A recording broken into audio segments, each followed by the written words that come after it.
미국 대통령 선거 결전의 날이 밝았습니다. 이번 대선은 역사상 가장 치열한 선거라는 수식어가 붙고 있는데요. 막판까지 정말 치열하고 혼전 양상을 나타내고 있습니다. 관련한 투자 전략 그리고 관전 포인트 앰플리파이 TF 한동훈 상무 알아보겠습니다. 안녕하십니까? 네, 안녕하십니까? 자, 뉴욕에서 늘 화상 연결을 하다가 이렇게 스튜디오에 또 출연을 해주셨습니다. 워낙 중요한 날이기 때문에 그렇지 네네. 않을까 싶은데요. 네. 자, 현지 분위기도 잘 보셨을 것 같은데 어떻게 보시는지, 트럼프의 굳히기인지 아니면 해리스의 뒤집기인지 미국 대선 표심 어디로 향하고 있죠? 네, 제가 실제로 뉴욕에서 많이 민심을 보고 실제로 보게 되면은 원래는 해리스 쪽으로 기울었던 것이 지금은 트럼프로 솔직히 많이 기울어져 있는 것이라고 피부로 많이 솔직히 느껴지긴 해요. 이게 뭐냐면은 원래는 이제 스윙 스테이트 여론조사로 보면 해리스가 앞서 있다고 하지만 실제로 이렇게 여러 가지 정책이나 최근에 나왔던 구설수라든지 이런 것들을 봤을 때 상당히 트럼프 쪽으로 조금 가고 있는 상황이고 약간 저희가 염두하지 않는 부분이 있는데 트럼프와 해리스뿐만이 아니라 상원과 하원도 있잖아요. 아, 그렇죠. 거기서 봤을 때 레드웨이브의 가능성도 저희가 한번 염두를 해봐야 되겠다. 그러니까 상원, 하원 모두 다 공화당이 장악하는 그런 시나리오 말씀이신가요? 맞습니다. 네. 그래서 이것을 저희가 왜 그렇게 보냐면은 기본적으로 자산 시장을 다루는 입장에서는 저희가 행정부와 입법부가 분리가 되는 것이 솔직히 마음이 제일 편하거든요. 그렇죠. 네, 그렇게 돼야지 어떤 정책 같은 것도 메디컬하게 이렇게 변하지 않는 것이기 때문에 상당히 긍정적인데 실제로 봤을 때 지금 약간 여러 가지 말들이 있었지만 본질적으로 몇 개가 좀 좁혀지는 것 같아요. 그게 보면 이제 경제와 물가, 불법 이민 문제입니다. 근데 한국에서는 솔직히 불법 이민 문제가 그렇게 피부로 와닿지 않아요. 그렇죠. 사실 그 정도까지는 아닌 것 같은데. 네. 근데 실제로 이게 있어 보면은 불법 이민 문제가 생각보다도 큰 영향을 미칩니다. 저희가 보게 되면은 보통 소수 민족들이죠. 흑인들이나 히스패닉이나 이런 마이너리티들 같은 경우가 보통은 민주당이 성향이 높거든요. 근데 이것이 약간 공화당으로 좀 돌아섰다라고 하는 거에는 분명히 큰 이유가 좀 있거든요. 그렇죠. 이것들을 봤을 때 뭐냐면은 실제로 제가 맨하탄의 펜스테이션이나 그랜드 센트럴이라는 이런 큰 역에 가게 되면은 이런 불법 이민자분들이 이렇게 웅성웅성 이렇게 계십니다.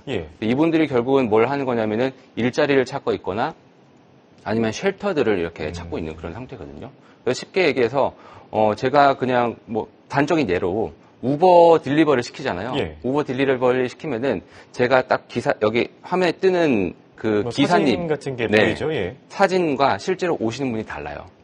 왜 그런 거죠? 여기에 실제로 오시는 분은 아예 영어를 못 하시는 그냥 히스패닉 그런 분들이 많습니다.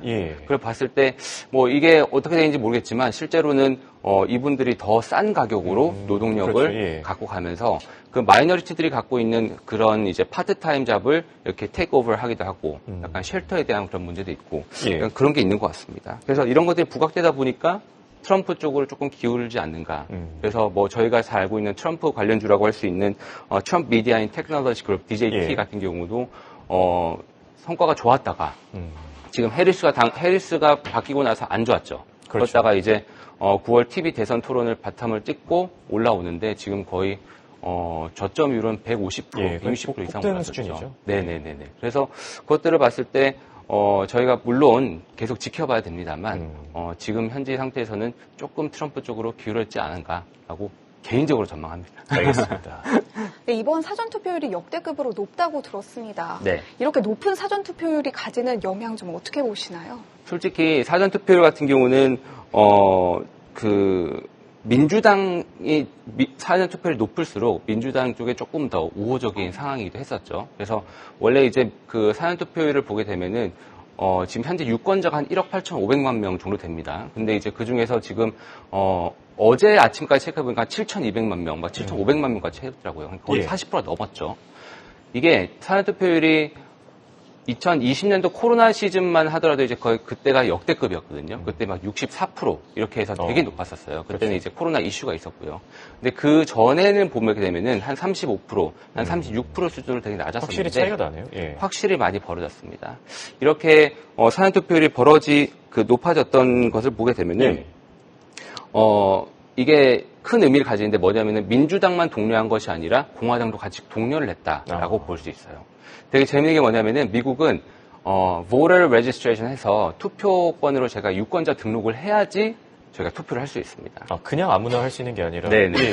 네. 예. 그래서 되게 재밌는 게 저희가 운전면허 발급하러 가잖아요. 그렇죠. 그럼 운전면허 발급하러 가면은 그때 voter registration을 같이 해서 그 유권자 등록을 그때 보통 해요. 아, 네, 그때 예. 하는데 재밌는 거는 그때 나의 정치 성향도 등록하게 돼 있습니다. 아, 그런가? 예. 네, 그래서 뭐 제가 뭐 리퍼블리칸이냐, 뭐 데모크래틱이냐, 그렇죠. 아니면은 뭐 인디펜던트냐 이렇게 등록하는 것이 있는데 그것을 발판으로 현재 지금 사전 투표에 대한 결과가 나오고 있는 겁니다. 그래서 이걸 봤을 때 실제 결과라기보다는 유권자 등록으로 봤을 때 어떻게 누가 많이 했느냐라고 봤는데. 과거 같은 경우는 보통 민주당이 공화당보다도 한 뭐 60대 30 뭐 이 정도의 상태였는데 지금은 거의 40대 40으로 비슷합니다. 예. 이 말은 결국 뭐냐면은 과거에는 이제 실제 본투표 이후에 사전투표나 우편투표를 개봉하고 나서 좀 바뀌는 경우도 분명히 있었는데 지금 같은 경우는 이게 거의 비슷한 수준이다 보니까 그렇죠. 이제 본투표 이후에 사전투표나 우편투표를 개봉한다고 하더라도 조금은 이제 변수가 좀 줄어들지 않았는가라는 생각도 그렇게 생각할 수 있고 다만 중요한 건 최근에 뭐 우편투표 같은 경우가 뭐 여러 구설수가 많죠. 뭐 이렇게 그렇죠. 불이 탄다 뭐 약간 그런 것들도 있는데 그것들 때문에 실제로 결과가 나온다고 하더라도 실제로 결정이 되기까지는 조금 시간이 걸릴 수도 있다. 이런 얘기도 하고 있습니다. 네. 뭐, 이 대선과 관련된 잡음은 계속해서 끊이질 않을 것 같은데요. 지금 뭐 트럼프 해리스 사실 초박빙 구도라서 아까 말씀해 주실 때도 뭐 조심스럽게 네. 이제 뭐 트럼프 쪽이 좀 전망이 된다라고 얘기해 주셨지만 지금 양쪽 입장에서 확실한 그 정책 이견들을 보여주고 있거든요. 어떤 것들을 눈여겨보면 좋고 그리고 투자자 입장에서 사실 수혜주가 궁금하거든요. 이런 네. 부분들 같이 전해 주시죠. 네.